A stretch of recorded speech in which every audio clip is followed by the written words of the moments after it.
I'm Simon. I'm from Stuttgart, also called Benztown because it's the headquarters of Mercedes-Benz. Usually our meetings and town halls begin with also a very warm welcome from my side. It's boring. I will do it differently. Yesterday, some colleagues from Lisbon wrote to me, "Have a nice flight coming home." Yes, that's it. I'm very honored and pleased that I can be here and talk to you. Thank you very much. Now it's a little bit of managing expectations here, because we had wonderful keynotes. Probably I will repeat some things. Probably some things you already seen during the session this morning and in the afternoon. But I try to connect the dots now. To do so, I will talk about consistency and why this is essential for a product organization such as MBIO. I will give you a very brief introduction about myself and the company, not to have an advertisement block, because we don't sell anything. It's simply to get the context.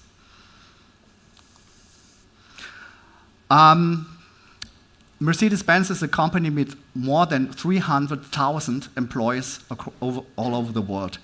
And we are a subsidiary with almost 680 people, mainly driving the digital business and the digital sales of Mercedes-Benz, founded 10 years ago. I studied kind of communication design with I even started in 1922 to program and to do macromedia director and hypercard applications. I was always digital, nothing else. Then I worked for a long time for a company that was only doing e-commerce business.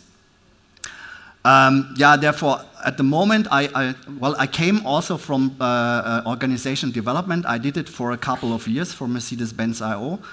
Nowadays, I'm working as the lead for the community of practice for all the designers inside MBIO. And we have 4 locations in Stuttgart, more or less the headquarters, but not the biggest one, Lisbon, Braga, and in Berlin. So the designers are also distributed to all those locations. We have 52 designers in our company that work in agile product teams. MBIO is a 100% subsidiary of Mercedes-Benz. The story started in 2015 when they decided, hey, we have to push our digital business, we have to push our digital sales. But it's very difficult with us inside the big organization to get the speed, to get the momentum, and therefore we found a startup. And that's what we did. And in 2017, Mercedes-Benz took us over, so they had a pull option, so now we are 100% subsidiary. So also very interesting, it looks low that 61% of female tech employees, this is pure tech employees, so back-end, front-end developers, business architects, and so on. Overall, we have more than 30% of a ratio of female employees. We have people from 50 nations, 680 employees. So it's a very diverse and a vivid culture that we have here. About our products, so what we do is mainly providing all the websites globally, worldwide, for Mercedes-Benz passenger cars. If you go to Mercedes-Benz, PT, DE, CO UK, or whatever, it's all done in our business. We also provide some things for the Mercedes Me app. I can put that away now. We also work for the commercial vans department. So everything what is customer related, customer-centric on websites is done by us. So also after sales is our business, so people do the purchase. Talking about the whole customer purchase, we come back to that in a minute. So therefore, we also have a mission that is to ignite and build the digital solutions of Mercedes-Benz, and we see ourselves as a tribe. We talked about tribes in this business. A fierce tribe, by the way. Okay, about consistency. Let's dive in. I have a very special perspective on that, connecting the dots. I want to get you ready for the task, for the topic, and therefore you get a little task. Think the other way around. Think disruptive. So take your mobiles and tell us What is needed to avoid consistency at any price in product work? What is needed to destroy it and to make it impossible to have a consistency?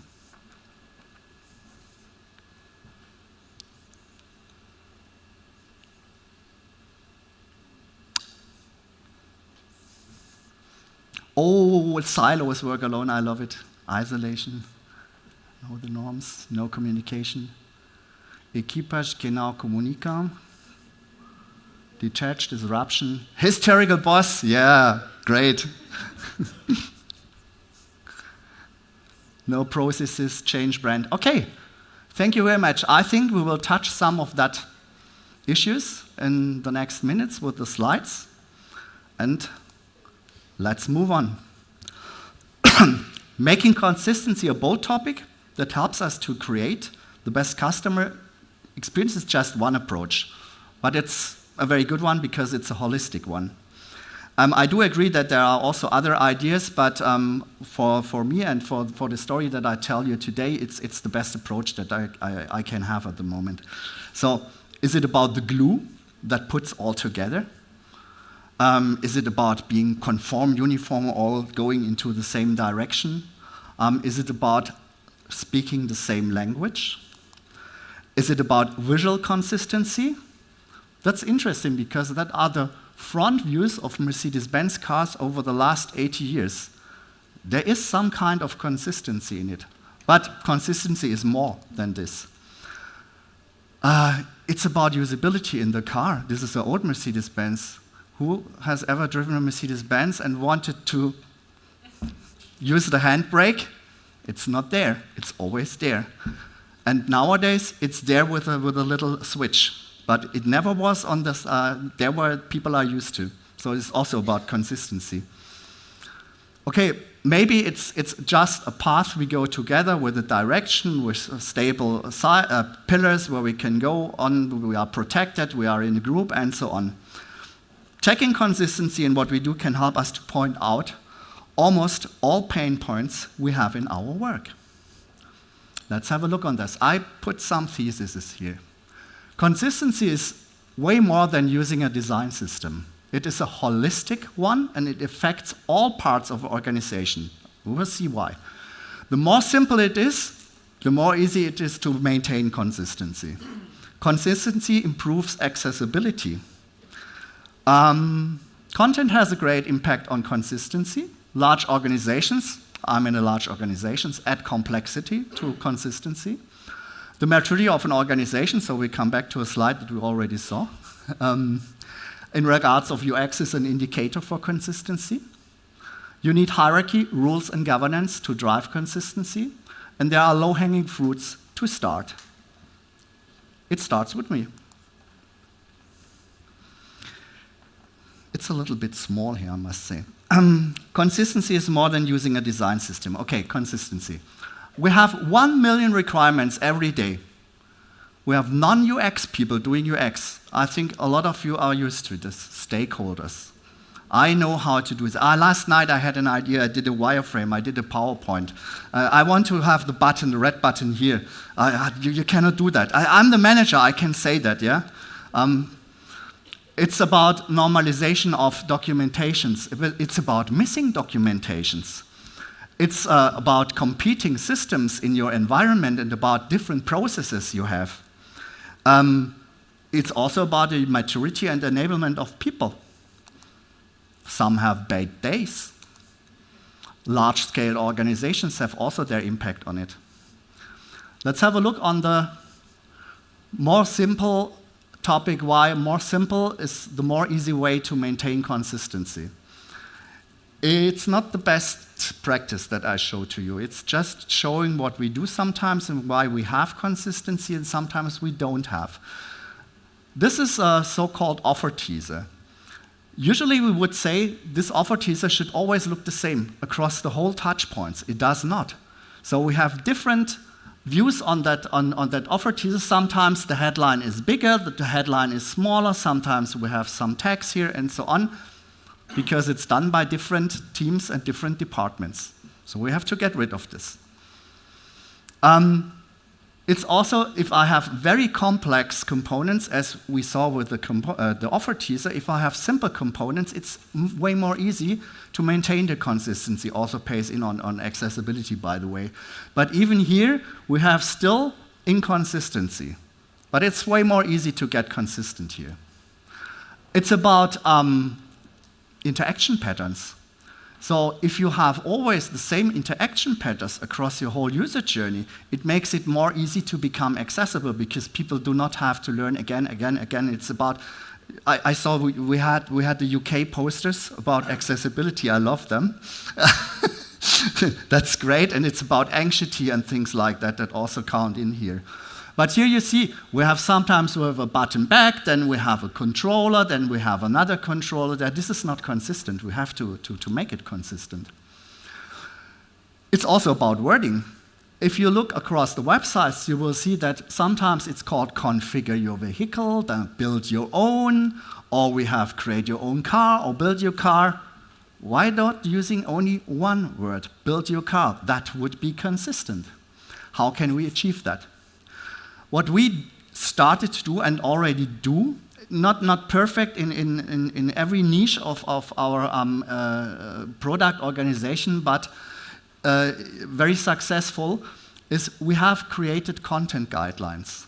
So we have hundreds of people that create content. UX writers, external agencies, partners, and so on. It's hard to maintain their consistency.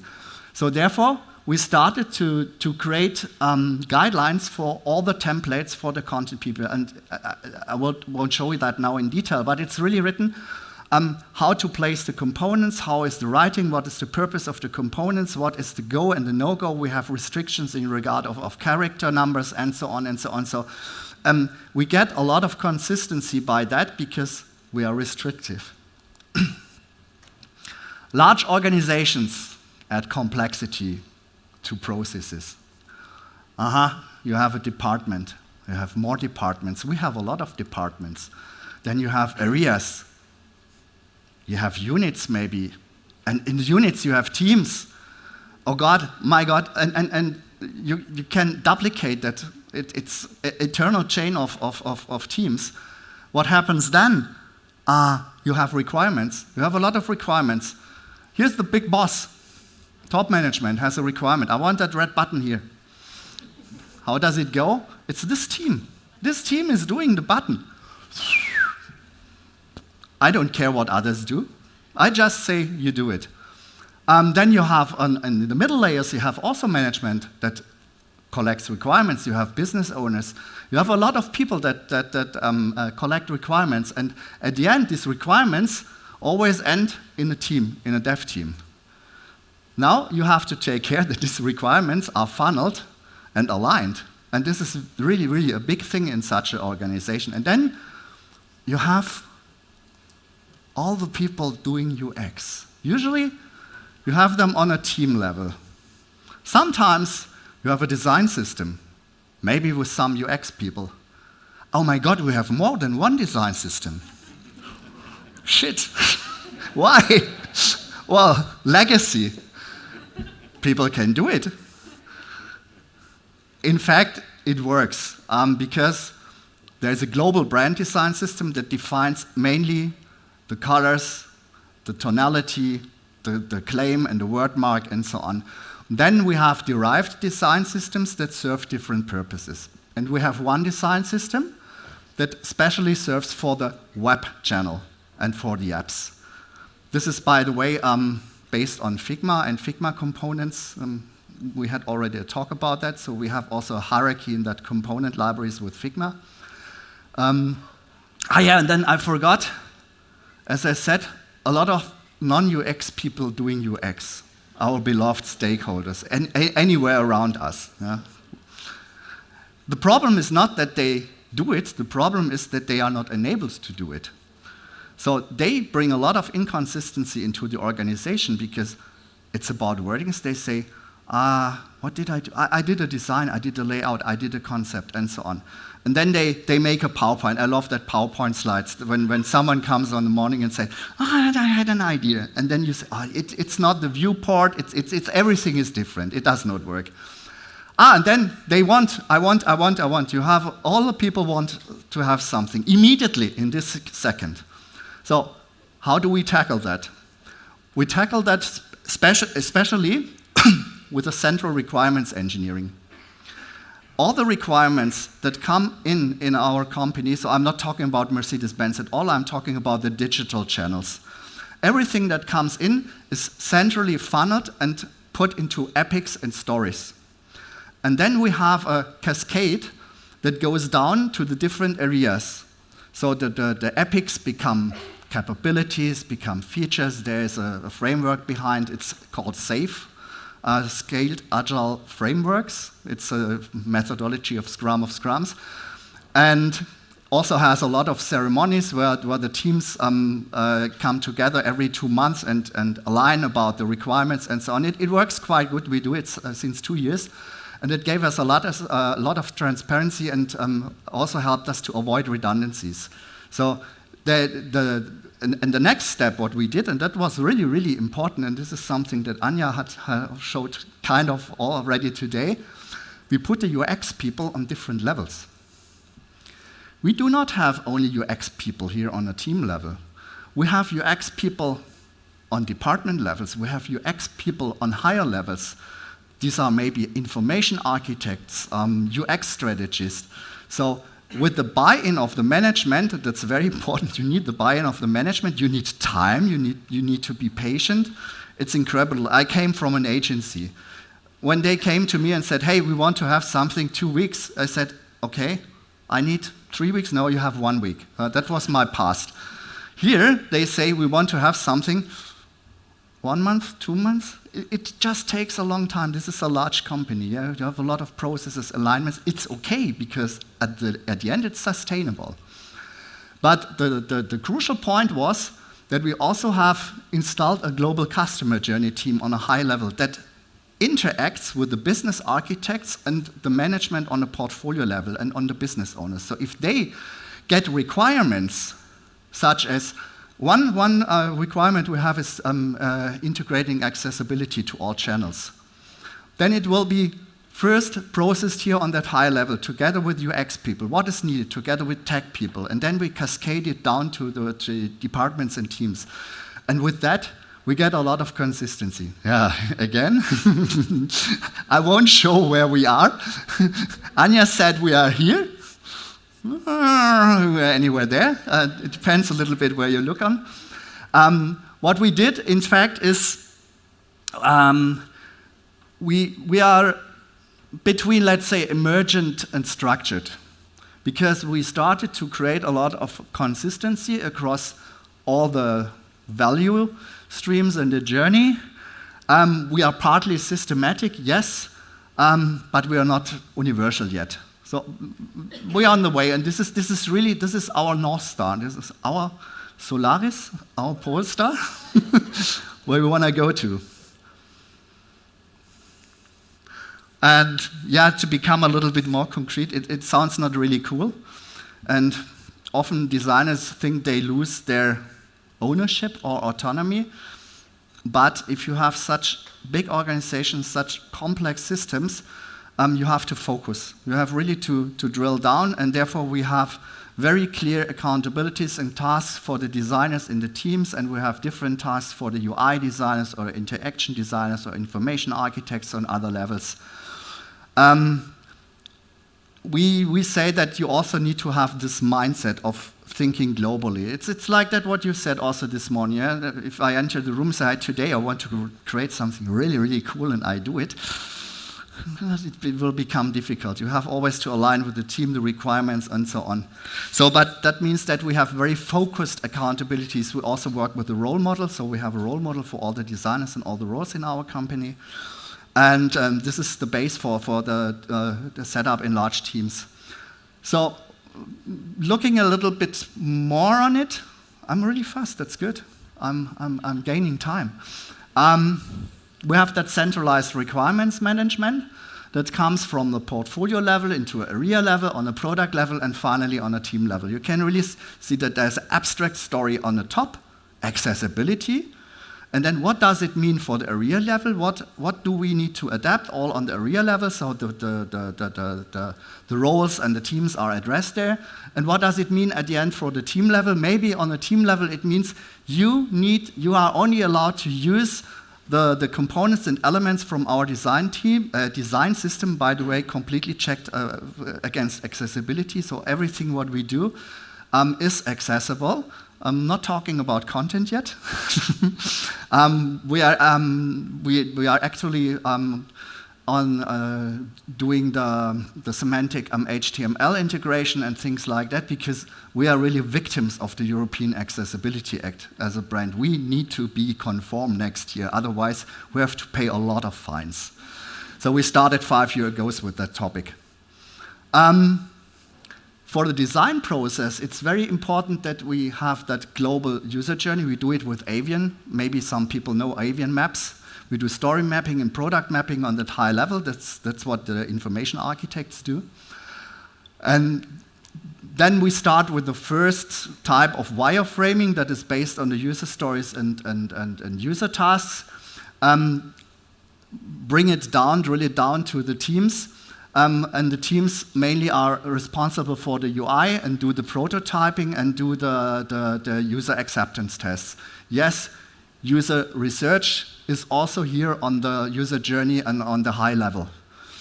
There's another level. This is about benchmarking and market studies. This is not done by us because this is a job that is globally done on a very high level on Mercedes-Benz. And we have a dedicated team with us, that's the customer insights team. Every user acceptance test or user research we do is known by them, and they organize it. So they also take care that teams do not do the same user tests. We use, by the way, also user Zoom. And then we have the design system with the principles. It's a central UI system in Figma. And then we drill it down with components. We have components that work on area levels because they can be exchanged and they can be handed over to other areas. We have it on the product level because, for example, this offer teaser I showed, that should always look the same and consistent. This must be designed on the area level so that we can take care that everybody uses the same. And then we have global components on the area level. We go down to product-specific components. So the products still have the possibility to develop their own components, always if they use only design elements from the design system and if they follow the UX principles. At the same time, we have installed a design leadership team that takes care, it's more or less managing those things such as the design system, but these are designers. This is not any kind of engineering, these are really true designers. We did not have that before. We have installed design lead roles in the areas, and then we have at least the UX designers on the team levels. We don't have interaction designers or UI designers on team level because we say the UI is done on the design system level. So having that in mind or doing it this way, we think that we can have a lot of consistency. One of my most beloved topic, a low-hanging fruit, it's about namings. It starts with UX versus UI. I hate the discussions. Is UX the family name for UX and UI, or is it different? There are a lot of different interpretations about that, and also inside our company. So some people call themselves UX designers, some call them UI designers, some managers say, we are doing cool UX, but they mean UI, and so on, so we have to clarify that. For that, I just wanted to show you my first thing that I did when I started in 2013 to work with Mercedes-Benz was to create a glossary. Because this company is full of acronyms. Millions, bazillions of acronyms.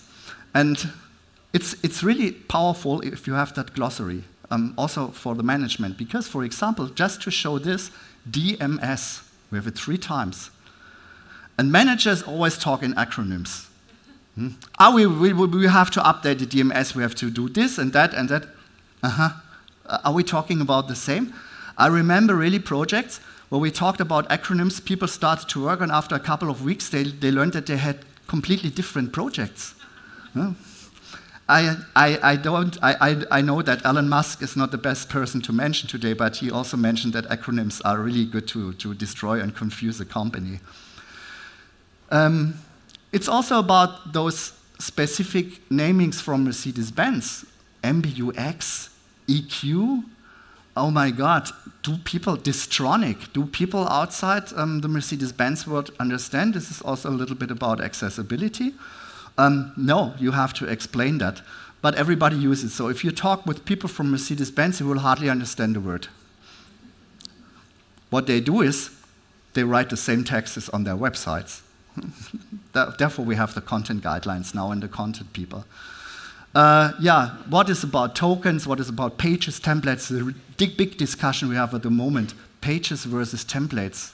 We have the dev view on templates, and we have the designer view on templates and pages is different. We have to align on that. Yeah, it starts with me. If I'm a one-man show, it's okay. I can clarify and align everything with myself. So depending on my personal organization, if I'm a chaotic person or not, it can be consistent or not. So with me alone, it wouldn't be consistent, that's sure.